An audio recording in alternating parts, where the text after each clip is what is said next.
Our friend, the great one, Mark Levin, just literally lighting up House Oversight Committee Chairman Trey Gowdy after the congressman praised the FBI for spying on the Trump campaign. Congressman Gowdy, what's happened to you? Take a listen. And he's drawn a conclusion. There's nothing wrong with this FBI informant. The FBI did exactly what the FBI is supposed to do, and the American people agree. And, of course, Trey Gowdy knows that the American people agree because nobody speaks for the American people like Trey Gowdy. Did they have an informant, a.k.a. a spy, at the DNC to chase down the Russians who were hacking the DNC's emails? No. If they're trying to protect us and the candidates in the election from the Russians, as we pointed out last week, why weren't there informants in Jill Stein's campaign or Hillary Clinton's campaign or Bernie Sanders' campaign? Boom, checkmate. Here with us, Deputy Assistant to the President, Fox News National Security Strategist Sebastian Gorka, former Secret Service agent, NRA contributor Dan Bongino, author, next month, July, coming, The Russian Hoax, the illicit scheme to clear Hillary Clinton and frame Donald Trump. You know him as Fox News legal analyst Greg Jarrett. I have an important question for you. Let me start, though, with Dan Bongino responding to the great one and Trey Gowdy. Why weren't there spies in anyone else's campaign? Great question. How is it that, as Greg has pointed out, the interrogatories in Great Britain by Christopher Steele, he said, oh, it's raw intelligence, maybe 50-50, used to get FISA warrants on American citizens, one that happened to be in the Trump campaign? They weren't spies in other campaigns, Sean, because they were spying on Trump. They weren't spying on the Russians. You know, listen, I don't know if Trey Gowdy wafted a little of that swamp air up his nose or something. He never saw the documents. How could he make that comment? He never saw the documents. But he made a comment so irresponsible and reprehensible, Sean. He said Americans should be confident the FBI worked the case as they should have. Really? Then why'd they hide the case from congressional oversight? They hid it. This is all out there for anyone to see for 8 months when they were supposed to brief them quarterly, while they simultaneously, Sean, leaked the existence of the case to the New York Times and then leaked later the conversation about Mike Flynn to the Washington Post. Everything That's the New York FBI Times way? No, it's not. Everything the New York Times is reporting is now boomeranging, even within their own reports. You know, they just revealing, you know, like spies, the information that they don't mean to reveal. Dr. Gorka, let me ask you about this McCabe secret memo that I talked about. Again, I think that is now backfiring on them as well. Absolutely. It's the ultimate boomerang, all of this. Look at that video of Ben Rhodes, and then you will understand everything. The night of the election, Ben Rhodes, the master of lying, has no words to explain the loss of Hillary Clinton. This is why they were doing what they were doing. She had to win at all costs. That's why an intelligence asset, whatever you want to call it, was put into the Trump campaign. And let's not argue about whether it's a spy or an informant, because that's irrelevant. Sean, we need to know one answer to one question. Why was the operation started? We still don't know. An Australian ambassador, a professor in the UK, now a Maltese professor in Rome. It stinks to high heaven. And Trey Gowdy, we who know hasn't so much read the documents. Look at I said this about is Martha outrageous. Stewart. The fix is in for Hillary. She didn't obstruct justice, but Martha Stewart did. Okay, do we have equal justice under the law? Look at unmasking. Look at surveillance. Look at leaking intelligence. Fixing Hillary campaign. You know, FISA abuse. All of this is, you know, it's rotting from the head down, and the FBI rank and file are going to expose it. This dovetails nicely, this whole McCabe memo. And first of all, the president could fire Comey because he didn't like the right. color of his socks. He doesn't need a reason. But when you add that to what John Solomon is now, he is saying, FBI documents, bring it right to the Obama administration. Absolutely. And I've seen more than I can say. Peter Strzok sent a text message to his mistress, Lisa Page, on August 5th. He had just signed the documents opening the Trump-Russia collusion case. And in that text, he says, the White House is running this. The chronology of events tells you what happened. So we're going to see Peter Strzok memo, the guy that wrote the exoneration of Hillary, right before the investigation, signed the papers. The guy over that the Trump investigation, immediately ran over to and Great says Britain. The White House is running this. What does that mean? President the Obama White House. Of course, it meant President Obama, who's being briefed all the time by John Brennan, the CIA director, who is the instigator of the phony dossier. Another big reveal by the New York Times. They didn't mean, for the FBI to interview this Australian that met and was drinking with Papadopoulos Downer, it had to be negotiated by our State Department. That means John Kerry knew. That means that probably Obama knew. Sure. That's another sign pointing to Barack Obama and company. On June 20th, Steele writes his phony, fictitious dossier first memo. He immediately calls the FBI. The FBI, 2 weeks later, flies to London at Orbis headquarters and meets with Christopher Steele, who tells them all about Trump-Russia collusion. That was phony evidence. 3 weeks later, the FBI opens its investigation, and only thereafter do they start looking into Papadopoulos. And now we know the timeline is off, too, because right. It started in the spring. All right. Last word from both Dan and Dr. Gorka. Dan. Sean, I think the next shoe to drop is the information about, Russian dirt on Hillary was clearly pulled out of the campaign by the FBI. Who pushed it in there? That's going to be the next shoe to drop. Okay, paying close attention. And Dr. Gorka. The suspect number one is John Brennan, and he wouldn't have moved a muscle unless Obama knew as well. Boom. Okay. It's all collapsing, and they're turning on each other. Did you notice that? Cabe, Comey, it's all going to be a circular firing squad against each other. And Peter Strzok and Lisa Page. Oh, can't wait. The major media are selectively reporting the FBI and DOJ's briefing of key lawmakers last week about that informant in the Trump presidential campaign. Well, it's typical of today's screaming headlines.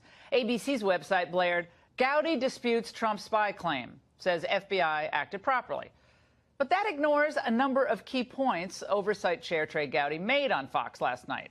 The first was that the DOJ made clear that the president was not and is not a target of the Russia investigation, despite the Democrats' constant disinformation on that point.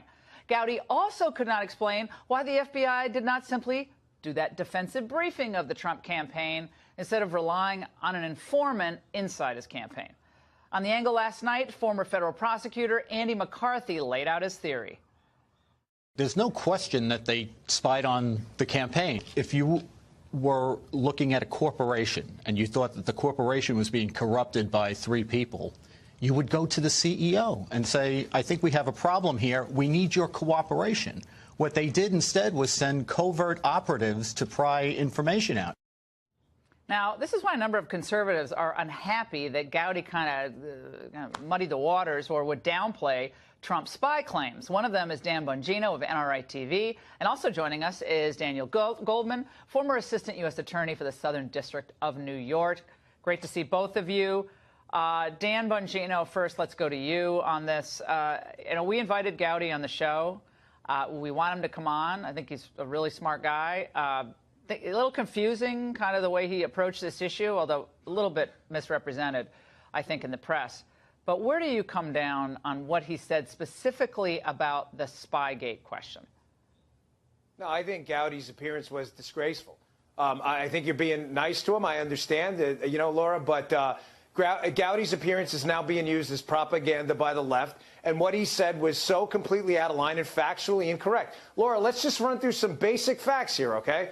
So according to Gowdy, the FBI ran it by the book, how the Americans would have wanted them to run the investigation. Really? So why didn't they notify Congress for 8 months, Laura? 8 months about the investigation when prior procedure was to notify Congress quarterly on sensitive investigations. Another question for you. If they ran it by the book, how is it that 2 suspicious, potentially felony leaks of information happened in both October and January to the New York Times and Washington Post? Is that an example, Mr. Gowdy, of a finely tuned investigation run like the Americans would have wanted, by the way, hidden from Congress? Seriously, give me a break. He did nothing but feed the leftist propaganda machine yesterday, and he should go back and clarify those outrageous, absurd remarks. Well, I think he's obsessing over the definition of spy within the intelligence community versus an informant in an ongoing investigation, which I think is beyond the point. Daniel Goldman, I want to play for you a soundbite from Jason Chaffetz earlier. Let's watch. Jeff Sessions as the Attorney General is there in name only. He's absolutely worthless. The sooner the president names a new Attorney General, the better. He should never have recused himself. He didn't need to in a counterintelligence operation. This is, of course, regarding the Trump tweet today, commenting on what Gowdy did say that a lot of us took note of, which is that you could have had any top lawyer be the Attorney General, and meanwhile you pick a guy who everyone likes or liked, but recused himself right off the bat. Your reaction? Well, I think that the president probably should do his homework a little bit more, because this was an obvious recusal under Department of Justice regulations. This was not should not have been a surprise to him or his lawyers. And so the fact that he then announced that he was recusing himself because he was an integral player in the campaign and therefore could not oversee an investigation into the campaign should not have been a surprise. The other problem that I see as a former federal prosecutor about the way that Trump views Sessions and the Attorney General is that he seems to be talking a lot about wanting someone who's loyal to him, which on its face is fine. You know, he gets to choose his cabinet, and I get that. But what he's really indicating and implying in making that statement is that he wants someone loyal to him at the top of the Justice Department who will squash an investigation into either him or his campaign, associates, children, or whatever you have of it. Well, wait a second. Well, Dan, let me just say this. Was Eric Holder perceived to be loyal to Barack Obama? Because I think you could go through a number of scenarios where you could argue that Eric Holder went above and beyond what the left is now saying Trump should, have the relationship with Sessions. So it seems like that loyalty went real deep between the two of them on whether it was the IRS investigation, how they handled Fast and Furious, how they did the Rosen oversight, whether the president knew anything about any of this, was ever briefed on it. I mean, you couldn't get any information out of these people. So I think loyalty really mattered to Obama at the top of the Justice Department. I think loyalty in some respects matters, but I think... Yeah, the president's wingman, he called himself. Well, I don't know if that's true or not. But it's true. That's what he called himself. It's true. When Trump is saying that he wants loyalty, as a former organized crime prosecutor, I hear something very different. Okay, yeah. Well, no, I hear something very different than wanting someone who is close to him, who is loyal to him. The critical difference that I think you have to acknowledge, both of you, is that Barack Obama was not under investigation by the Department of Justice. So whether you like it or not, Dan, he is under investigation. So you have to recognize that there needs to be some division between that investigation into the president and the Department of Justice. Yeah, well, he also is the chief executive officer of the executive branch of the government, and as chief executive officer, if he wanted to, constitutionally, Dan Bongini, he can fire anyone he wants. Yeah. Now, whether it's politically appropriate, I think Daniel Goldman is right. That wouldn't be politically appropriate to do that. That would send everyone into a frenzy. But if he decided he wanted to get rid of Comey, he can get rid of Comey. If he decided he wants to get rid of Rosenstein, who was a disaster from the beginning, I would argue you should get rid of Rosenstein. I mean, you can get rid of Sessions if you want to. So what you're saying, though, is that he's sorry. What you're saying, though, is he's completely above the law, and that he can fire anybody for corrupt practices. Dan, you're just making stuff up now, and I wish you would stop doing that. You said before that you want the president. He's looking for someone to quash these investigations. I'm guessing you're not familiar with the details of the case, because it's already open source that the president said multiple times that if there was a Russian intelligence asset in his campaign trying to compromise his campaign, that he wants to know about it. So, Dan, you may be hearing this for the first time, and I'll give you a chance to retract that. But who quashes an investigation while asking the FBI simultaneously to investigate it? I'll wait for your answer on that. You may not know those facts. He wants a fair investigation, I think. I think he wants it to be fair. I think he wants an attorney general who doesn't melt when the New York Times editorial board gets all upset about a recusal that he never had to do. So I think that's probably what he wants. I think that's what most presidents want. Dan, go ahead. I mean, look, he had to do it under Department of Justice regulations. He didn't. No, he didn't. Why did you don't think that he was an integral part of the campaign? Because Kislyak saw him at a party, and Kislyak, as he did with everybody, stopped at his office. It has nothing to do with Kislyak. What did he have to do with Russian collusion? He had zero to do with Russian collusion. It doesn't have to do with that. I think that was convenient. It has to do with the fact that he was an integral part of the campaign, and the campaign was the subject of the investigation, or was involved in the investigation. A phony investigation on pretextual grounds that was started with a ridiculous informant who was trolling for God knows what, for probably money. How do you know what the informant was doing? You're saying that Jeff Sessions was intricately involved in some way in the Russia investigation. No, I'm not. I'm saying Jeff Sessions was involved in the campaign. That was a prudential decision that he made, and I would say it was not. I have the regs here. I don't think it was required at all. All right, read the regs. They're very clear. How many of the Obama people ever recused themselves? Rarely, if ever. Because Obama was never investigated. Well, I'm not here to defend Obama versus Trump. I'm just saying to you that if there is a confidential informant that is that has information about wrongdoing in the campaign, I do think this is important. All right, guys, we'll have you back. Fantastic segment.